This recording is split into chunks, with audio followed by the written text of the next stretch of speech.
हाय दोस्तों, मैं आशीष शुक्ला आपके अपने YouTube चैनल एजुकेशन वॉरियर्स पे आपका स्वागत करता हूं। आज अपन बाल विकास का पहला टॉपिक पढ़ेंगे, अधिगम। यह टॉपिक आगामी परीक्षा वर्ग 3 की दृष्टि से बहुत ही महत्वपूर्ण है। वर्ग 3 के साथ साथ यह किसी भी स्टेट की कहीं की भी अगर टीचर संबंधी भर्ती है तो उसके इस टॉपिक से क्वेश्चन जरूर पूछे जाते हैं। तो अपन शुरुआत करते हैं अधिगम। अधिगम है क्या? सबसे पहले अधिगम का अर्थ होता है सीखना। अधिगम का अर्थ होता है सीखना। कोई भी व्यक्ति कहाँ से सीखता है, कैसे सीखता है?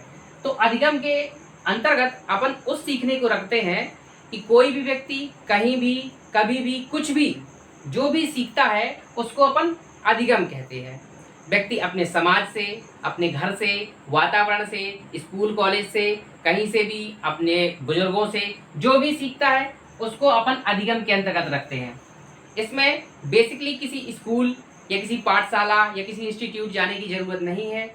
अधिगम में शामिल है व्यक्ति का विकास कितना हुआ है, व्यक्ति ने क्या क्या सीखा है, ये सभी कुछ अधिगम के अंतर्गत आता है। तो अब बात करते हैं अधिगम बेसिकली होता कितने प्रकार का है। अधिगम 2 प्रकार का होता है। अधिगम 2 प्रकार का होता है। हम बात करते हैं सबसे पहला गत्यात्मक अधिगम।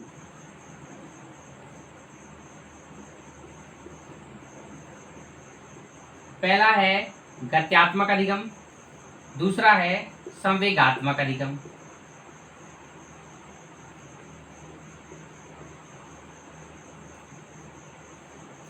अधिगम के 2 प्रकार, इसमें पहला है गत्यात्मक अधिगम। गत्यात्मक अधिगम में अपन कुछ भी सीखते हैं, इसके लिए अपन कहीं जाकर सीखते हैं। जैसे अपन किसी स्थान ग्राउंड पे गए, वहां पे खेले, है ना। अपन कहीं जाते हैं, संगीत महाविद्यालय जाते हैं, वहाँ पे इंस्ट्रूमेंट को बजाना सीखते हैं। कुछ भी ऐसी चीजें जो अपन जाकर खुद वहाँ पे क्रिया करके वहाँ पे पहुंचे, उसको अपन ने सीखा, उसको अपन गत्यात्मक अधिगम के अंतर्गत रखेंगे। जैसे इसमें हो सकता है, जैसे अपना इसके एग्जाम्पल हो सकते हैं साइकिल चलाना,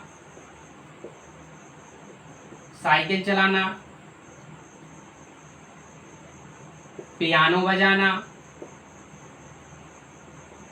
या किसी प्रकार का क्रिया संबंधी वर्क जो अपन करते हैं उसको अपन गत्यात्मक अधिगम कहते हैं। इसके बाद अगर अपन संवेगात्मक अधिगम की बात करते हैं, संवेगात्मक अधिगम में अपन माइंडसेट मतलब अपन दिमाग का यूज करते हैं किसी काम को करने के लिए। जैसे अपन ग्राउंड जाते हैं, ग्राउंड जाना गत्यात्मक अधिगम के अंतर्गत रहेगा। ग्राउंड अपन पहुंचे तो गत्यात्मक अधिगम, वहां पे अपन ने एक रणनीति बनाई, कैसे अपन को वहाँ पे खिलाड़ियों को एक एक टीम में बांटना है, कौन सा खिलाड़ी किस टीम में रहेगा, है ना, कौन सा गोलकीपर होगा, कौन सा विकेट कीपर, जो भी अपन गेम खेल रहे हैं उसी हिसाब से, है ना। तो ये जो रणनीति बनाई अपन ने, ये अपना संवेगात्मक अधिगम कहलाएगा, है ना। तो इसमें रहेगा रणनीति बनाना, है ना। तो अपन ने संवेगात्मक अधिगम के बारे में पढ़ा। जैसे संवेगात्मक अधिगम, जैसे रणनीति बनाना हो गया इसके अंदर। जैसे अपन गणित सॉल्व करते हैं तो गणित हल करना, है ना। इंग्लिश पढ़ना, हिंदी पढ़ना, जो भी अपन सब्जेक्ट अगर उसकी रीडिंग राइटिंग कर रहे हैं, इसको अपन संवेगात्मक अधिगम के अंतर्गत रखेंगे, या इसको संज्ञानवादी अधिगम के नाम से भी जानते हैं। एक चीज और नोट करिएगा, संज्ञानवादी अधिगम के नाम से भी इसको जाना जाता है। तो आपको समझ में आया अधिगम क्या है ना। एक बार मैं आपको रिवाइज करवा देता हूँ। अधिगम का मतलब होता है सीखना। व्यक्ति समाज में कुछ भी सीखता है, कहीं से भी, कभी भी, कुछ भी, जो कुछ भी सीखता है, यहाँ तक कि अच्छी आदतें भी, बुरी आदतें भी, उस सब कुछ जो भी सीखता है, पढ़ाई लिखाई संबंधित, समाज में रहना, समाज के साथ जीना, उठना बैठना, जो भी उसका है, अनुशासन, सभी कुछ अधिगम के अंतर्गत आता है। अधिगम के 2 प्रकार होते हैं, गत्यात्मक अधिगम, संवेगात्मक अधिगम, या फिर संज्ञानवादी अधिगम। गत्यात्मक अधिगम के अंतर्गत कोई भी व्यक्ति सीखता है, लेकिन वह क्रिया करके जाता है, मतलब खुद चल कर जाता है, किसी काम को खुद करता है, फिजिकली उसमें इन्वॉल्व होता है। अगर वह क्रिकेट खेल रहा है तो फिजिकली उसमें इन्वॉल्व है, अगर वह किसी और साइकिल चला रहा है तो फिजिकली उसमें इन्वॉल्व है, पियानो बजा रहा है, इस पर कोई भी वर्क हो सकता है, उस सभी को अपन गत्यात्मक अधिगम के अंतर्गत रखेंगे। इसके बाद दूसरा जो संज्ञानवादी अधिगम है, उसमें किसी चीज में दिमागी कसरत करना मेनली अपन कह सकते हैं, जैसे गणित हल करना, किसी भी चीज की रणनीति बनाना, विज्ञान पढ़ना, जो भी अपने सब्जेक्ट हैं उनको अपन संज्ञानवादी अधिगम के अंतर्गत रखेंगे। तो फिर अपन अधिगम, ये तो हुई अधिगम की बात, अधिगम है क्या और अधिगम के प्रकार। अब कुछ अधिगम संबंधी बहुत ही महत्वपूर्ण सिद्धांत हैं जो अपन को पढ़ना है। तो अधिगम के सिद्धांत के बारे में अपन पढ़ेंगे। जैसे अधिगम, तो अधिगम के सिद्धांत दो प्रकार के होते हैं। पहला व्यवहारवादी सिद्धांत, पहला व्यवहारवादी सिद्धांत। अधिगम के पहला सिद्धांत व्यवहारवादी सिद्धांत होते हैं पहले प्रकार के, और दूसरे होते हैं संज्ञानवादी सिद्धांत। व्यवहारवादी सिद्धांत और संज्ञानवादी सिद्धांत किसी भी परीक्षा में इससे प्रश्न जरूर पूछे जाते हैं। संज्ञानवादी सिद्धांत, पहले अपन शुरुआत करते हैं व्यवहारवादी सिद्धांत से। तो व्यवहारवादी सिद्धांत के अंदर बहुत से लोगों ने अपने अपने सिद्धांत दिए, जिसमें से अपन सबसे पहला व्यवहारवादी सिद्धांत की बात करते हैं। तो अपन सबसे पहले व्यवहारवादी सिद्धांत को करते हैं। तो व्यवहारवादी सिद्धांत में सबसे पहला है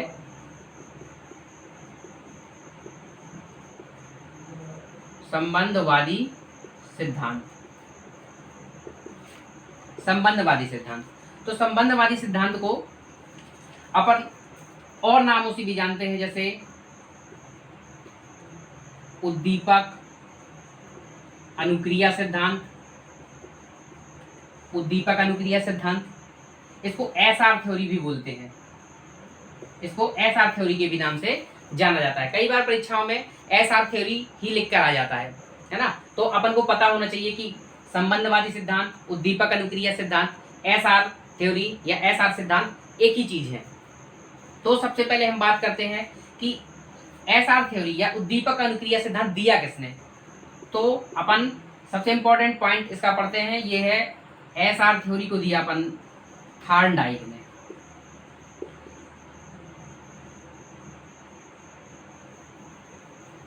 एसआर थ्योरी को थार्नडाइक द्वारा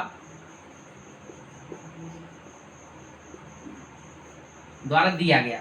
थार्नडाइक, अब इससे कई बार प्रश्न पूछ लेते हैं कि थार्नडाइक कहाँ के वैज्ञानिक थे, कहाँ से संबंध है इनका।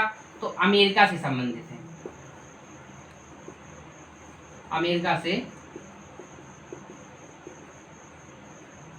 संबंधित है। एक चीज और याद रखिएगा, जो व्यवहारवादी सिद्धांत और संज्ञानवादी सिद्धांत है, तो व्यवहारवादी शब्द से ही स्पष्ट होता है कि व्यवहार में लाया हुआ सिद्धांत, मतलब जितने भी व्यवहारवादी सिद्धांत के अंतर्गत अपने ये सिद्धांत होंगे जिन जिन मनोवैज्ञानिकों ने दिए हैं, उसमें कहीं ना कहीं व्यवहारिक रूप से किसी चीज का प्रयोग किया गया है।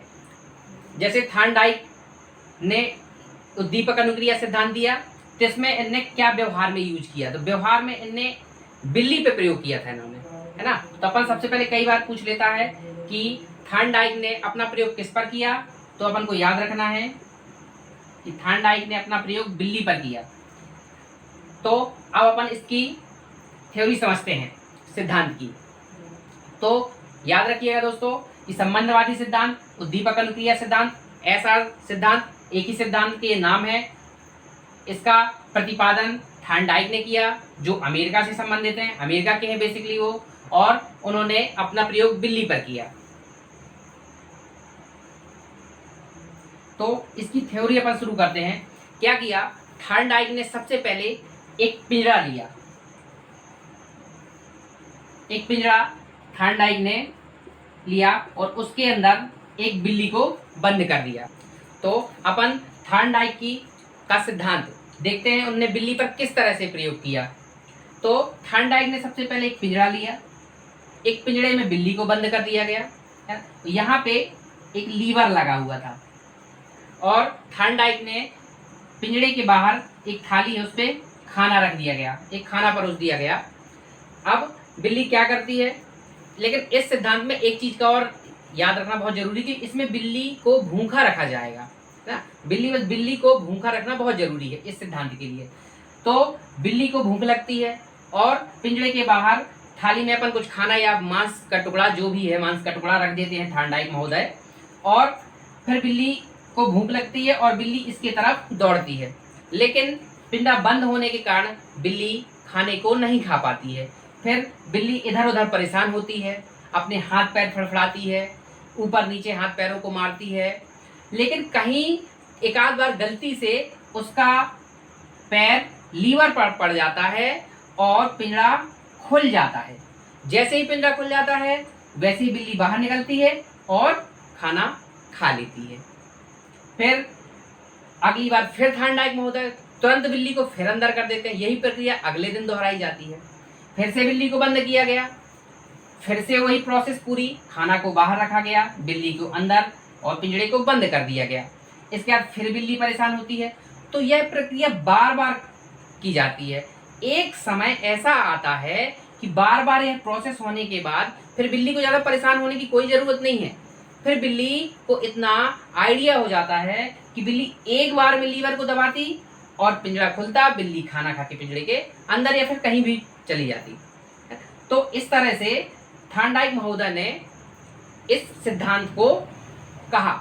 तो इसी को अपन, अब मैं बता दूं आपको कि इसको एसआर थ्योरी क्यों कहते हैं। एसआर थ्योरी क्यों नाम पड़ा इस सिद्धांत का। एसआर का, एस का मतलब होता है स्टिमुलस मतलब उद्दीपक, और आर का मतलब होता है रिस्पॉन्स मतलब प्रतिक्रिया। तो पहले अपन उसको खाना रखेंगे तो उसके खाना उसका उद्दीपक हो जाएगा और आर वो रिस्पॉन्स करेगी, तो यह उसकी प्रतिक्रिया हो गई। तो आपको कंफ्यूज नहीं होना है, क्योंकि आगे अपन को एक सिद्धांत आरएस थ्योरी भी मिलेगा। लेकिन याद रखना एस आर और आर एस दोनों एक दूसरे के अपोजिट हैं। इसमें पहले उद्दीपक होता है, बाद में प्रतिक्रिया होती है। तो इसीलिए इस सिद्धांत का नाम एस आर थ्योरी पड़ा। तो अपन ने पहला व्यवहारवादी सिद्धांत के अंतर्गत संबंधवादी सिद्धांत अपन पढ़ चुके थे। व्यवहारवादी कुछ सिद्धांत जो दिए हैं उनके अंतर्गत संबंधवादी सिद्धांत अपन पढ़ चुके हैं। इसके बाद दूसरा क्लासिकल अनुबंधन सिद्धांत या शास्त्रीय अनुबंधन सिद्धांत के भी नाम से इसको जाना जाता है, और अनुकूलित अनुक्रिया के नाम से भी इसको, सिद्धांत के नाम से भी इसको जाना जाता है। तो अपन बात करते हैं कि इसका प्रतिपादक कौन है। तो पी पावला जो वैज्ञानिक हैं, इन्होंने इसका ये सिद्धांत दिया। अब ये कहाँ के वैज्ञानिक थे, कई बार परीक्षाओं में पूछा जाता है, सीटेट एग्जाम में पूछा गया है कि जो पावलोव है इनका संबंध किस देश से है। तो यह एक रूसी वैज्ञानिक है।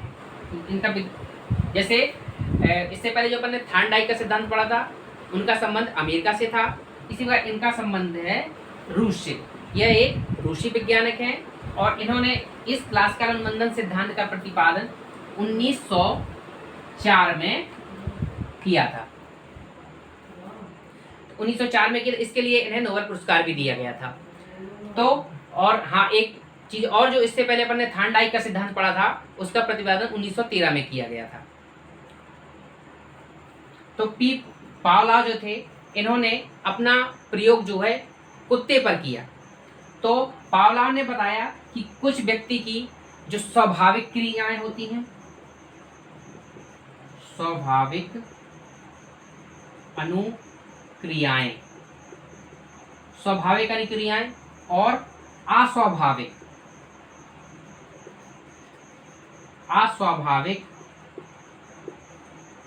अनुक्रियाएं, दोनों पर काम किया है इन्होंने। तो स्वाभाविक अनुक्रियाओं के अंतर्गत जो जन्मजात क्रियाएं होती हैं उनको स्वाभाविक अनुक्रियाओं के अंतर्गत रखा जाता है, और अस्वाभाविक अनुक्रियाओं के अंतर्गत जो व्यक्ति खुद अर्जित करता है ना, कुछ सीखता है, उसको अपन अस्वाभाविक अनुक्रियाएं के अंतर्गत रखते हैं। तो इस सिद्धांत में पावलोव महोदय एक यंत्र लेते हैं, उस यंत्र में एक कुत्ते को उस यंत्र में खड़ा कर देते हैं। तो फिर इसके बाद पावला महोदय कुत्ते के सिर के पास में उस यंत्र में एक घंटी लगी होती है। तो पावला महोदय खाना लेकर के जाते हैं कुत्ते के पास और घंटी बजाते हैं और कुत्ते को खाना दे देते हैं। कुत्ता खाना खा लेता है। फिर इसके बाद अगले दिन जाते हैं, कुत्ते को खाना देते हैं, कुत्ते के मुंह में पानी आता है। उसके बाद पावला महोदय खाना दे देते हैं। यह प्रक्रिया बार बार चलती रहती है। तो जब यह प्रक्रिया बार बार दोहराई जाती है तो एक समय ऐसा आता है जब पावला महोदय जाते हैं और घंटी बजाते हैं, कुत्ते को खाना नहीं देते हैं, फिर भी लेकिन कुत्ते के मुंह से लार टपकना शुरू हो जाती है। तो यह जो स्वाभाविक क्रिया थी कुत्ते की, और जबकि घंटी बजना एक अस्वाभाविक क्रिया है, तो यह सिद्धांत अस्वाभाविक क्रिया का स्वाभाविक क्रिया से संबंध बतलाता है। घंटी का जबकि कोई संबंध नहीं है कुत्ते की लार से, कि कुत्ते की घंटी बजाए तभी कुत्ते के मुंह में लार आएगी, लेकिन यह प्रक्रिया बार बार दोहराई गई तो एक इन दोनों के बीच जो एक संबंध स्थापित हो गया, उसके बाद एक संबंध के बाद घंटी बजाने से कुत्ते के मुंह में लार आ गई, जबकि अपन को उसको खाना देने की जरूरत नहीं पड़ी। तो यह था पावलोव का क्लासिकल अनुबंधन का सिद्धांत।